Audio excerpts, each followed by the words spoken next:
ओम हरिओम नमस्कार एवरीबॉडी।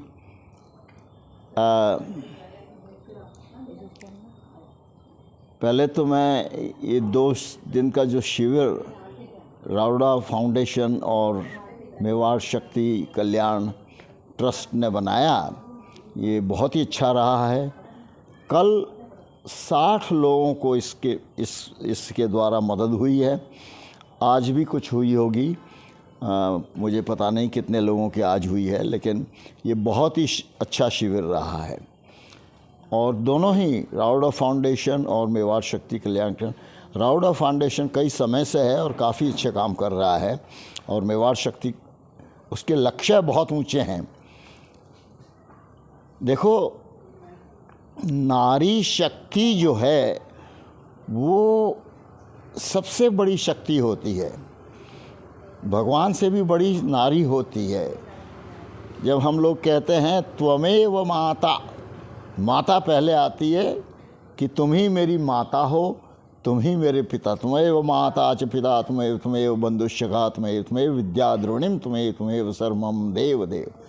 देवता लोग सबसे लास्ट में आते हैं, माँ पहले आती है, फिर पिता आता है, फिर भाई आता है, फिर मित्र आते हैं, फिर उसके बाद में विद्या आती है, उसके बाद में द्रव्य आता है, पैसा, घर, कार, ये सब बाद में आती है, और देव लास्ट में।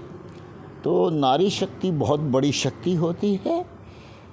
पुराने ज़माने में कहते थे, या अभी भी कहते होंगे शायद, बांझ का जान प्रसव की पीड़ा। बांझ औरत जो होती है, जिसके बच्चे नहीं होते, उसको क्या पता। तो इतनी बड़ी शक्ति होती है उसमें कि वो उस पीड़ा को झेल लेती है और हमें जन्म देती है। तो हम तो उसके ऋण को कभी चुका ही नहीं सकते, सवाल ही नहीं उठता। माँ के ऋण को तो कोई नहीं चुका, अरे भगवान तक नहीं चुका सके। हाँ, कौशल्या नहीं होती तो राम थोड़े हो सकते थे, देवकी नहीं होती तो कृष्ण थोड़े हो सकते थे। तो जिसके संतान नहीं होती है वो क्या जाने संतान क्या है। तो पुरुष तो जान ही नहीं सकता, सवाल ही नहीं उठता। तो इसलिए नारी शक्ति। और आपका शुभ नाम? गोविंद लाल जी ने बोला कि भारत का कल्याण कैसे हो। तो देखो भाई, भारत का कल्याण सिर्फ भारतीयों द्वारा ही होगा। मैं लोगों को बोलता हूँ कि भारत भाग्य विधाता जो हमारे राष्ट्रगान में है ना, तो मैं बोलता हूँ भारत का भाग विधाता के हाथ में नहीं है, भारत का भाग भारतीयों के हाथ में है, और ख़ास तौर से युवा लोगों के हाथ में है। और हमें क्या करना है भारत को सुधारने के लिए? हमारे घर से शुरू करना है। गली शहर, मोहल्ला शहर, फिर देश होगा। प्लास्टिक ख़त्म होना चाहिए बिल्कुल। थैली, कपड़े की थैली लेके जाएं हम लोग, फल लेके यहाँ लेना है, सब्जी लेनी है, जो भी सामान लेना है कपड़े की थैली में। तो ये हमारी जिम्मेवारी है। आज से करीब 2 साल पहले एक सज्जन है हमारे यहाँ आते हैं, तो अभी भी आते हैं रात को। तो वो कह रहे थे, हम क्या, मेरे प्रिंटर पे वो बोला कि मुझे 5-10 ऐसे वो चाहिए कि प्लास्टिक यूज़ मत करो। तो मैंने कहा 5-10 छोड़ के मैं 20 छपवा दूंगा, 100 छपवा दूंगा, 2000 छपवा दूंगा। लेकिन अगर तू थैले पे लगाएगा, हर एक के थैले पे लगाएगा, तो थैले वाले को तो सामान बेचना है, क्योंकि उसको तो उसके पेट भरना, उसके लिए कमाई करनी है उसको। तो इसलिए इससे नहीं होगा, इसके लिए जागरूकता लानी पड़ेगी कि प्लास्टिक नहीं है। हम खुद कपड़े की थैली लेके जाएंगे और प्लास्टिक की थैली में वो देता है सामान, हम कहेंगे हमको प्लास्टिक की थैली नहीं चाहिए, हमको हमारी थैली में हमारा सामान डालो। इसी तरह हमें पर्यावरण को बनाना है। अब क्लाइमेट चेंज हो रहा है, गर्मियाँ बढ़ रही हैं, ग्लेशियर पिघल रहे हैं।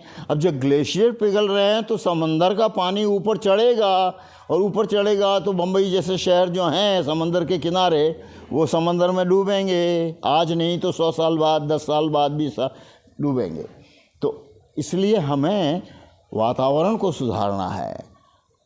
ये मैं मानता हूँ कि बड़ा घर हो, बड़ी गाड़ी हो, बड़ी सब कुछ हो, ठीक है, ये बड़ा है, लेकिन वो गाड़ियाँ कितना नुकसान कर रही है। पेट्रोल खर्च तो करती है, धुआं दे रही हैं, हीट दे रही हैं एनवायरनमेंट को। तो अभी टाटा ने अच्छा किया है कि हाइड्रोजन की गाड़ी ले आया है, तो बिजली की गाड़ियाँ भी बंद हो जाएगी और हाइड्रोजन की गाड़ियाँ आ जाएगी, तो शायद है कि वातावरण को थोड़ा फ़ायदा होगा। और नहीं तो बिजली की तो फ़ायदा करती ही है फ़िलहाल की कंडीशन में। तो इसी तरह दूल्हा है, हमारे यहाँ एक संस्कृति है हमारी कि हम लास्ट वाले बेडरूम से या लिविंग रूम से लाते हैं सामान, बरामदे में अपना कचरा लाते हैं, फिर बरामदे से कचरा आगे रहते हैं, फिर आगे से कचरा गली में फेंक देते हैं। तो गली में अगर हम कचरा फेंकेंगे तो गली ख़राब नहीं होगी, गली गंदी नहीं होगी, देश गंदा नहीं होगा, तो कैसे काम चलेगा? अगर देश को बनाना है सही, तो पहले अपने आप को आदत सुधारें कि हम एक कूड़ादान रखें, हर कमरे में कूड़ादान रखें, उसमें डालें, और फिर वो कूड़ादान लेके कूड़े में डालें। और फिर जब कूड़े वाला अच्छा कूड़े वाला आता है, वो भी हमारे यहाँ कूड़े वाला आता था, कूड़ा लेने आता था, ठीक है, वो पैसे तो कुछ नहीं था, 300-400 रुपये थे खाली, वो ले गया। लेकिन वो जब आता था हमारे सामने वाले घर में, लोग सब काम पे चले जाते थे, कौन देगा कूड़ा, कहाँ डालेगा? तो वो लोग कूड़ा उधर गायें खाती थी, वहाँ जाके डाल देते थे।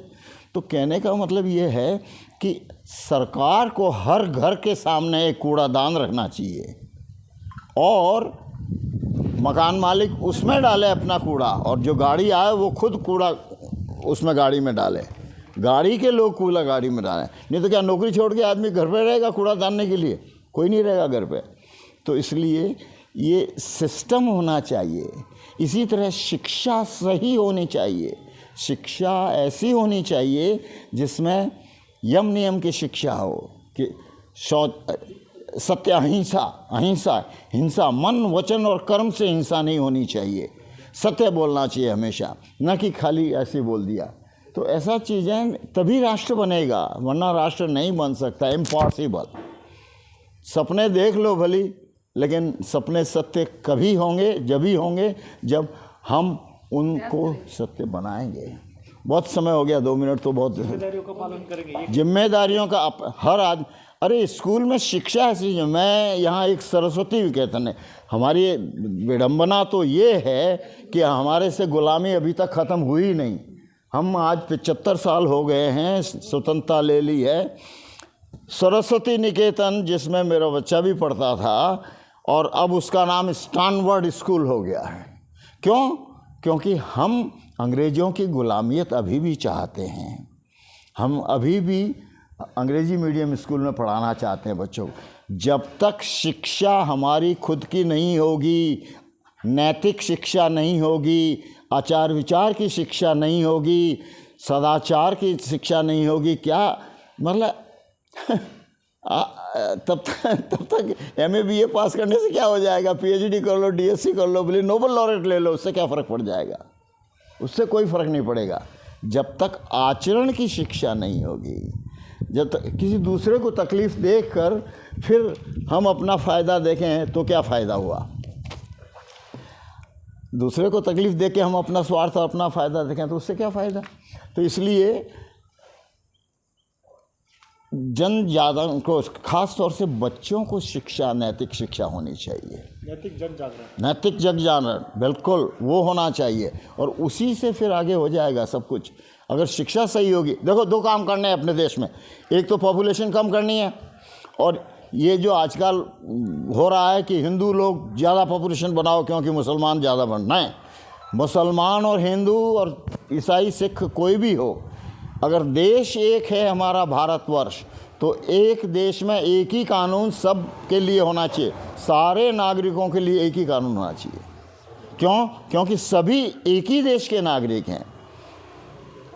मुसलमान तो 3 शादी कर सकता है, और हिंदू मैरिज एक्ट में लिखा है 1 शादी हो सकती है। ऐसा क्यों? मुसलमान कौन माँ ऐसी होगी जो बच्चा नहीं चाहती होगी? एक बच्चा तो सभी माँ चाहती होंगी, 2 नहीं, 3 नहीं, 4 नहीं, तो हर 3 शादी करो तो कम से कम 3 बच्चे तो होंगे ही ना। तो मुसलमान की पॉपुलेशन बढ़ेगी ही ना। तो कह रहे हैं हिंदुओं की पॉपुलेशन बढ़ाओ। अरे हिंदुओं की पॉपुलेशन बढ़ाओगे, मुसलमानों की बढ़ाओगे, रहोगे कहाँ, जगह कहाँ है? हैं? हिंदुस्तान इतना बड़ा था, बांग्लादेश निकल गया, क्या कहते हैं वो, वेस्ट बंगाल निकल, क्या कहते हैं वो, हाँ बांग्लादेश निकल गया, पाकिस्तान निकल गया, अभी धीरे धीरे कहते हैं वेस्ट बंगाल भी निकल जाएगा, केरला में निकल जाएगा। भविष्य को किसने देखा? लेकिन जब तक हम जगह को तो बढ़ा नहीं सकते। अब जब हम जगह को नहीं बढ़ा सकते तो ये पॉपुलेशन कम करें।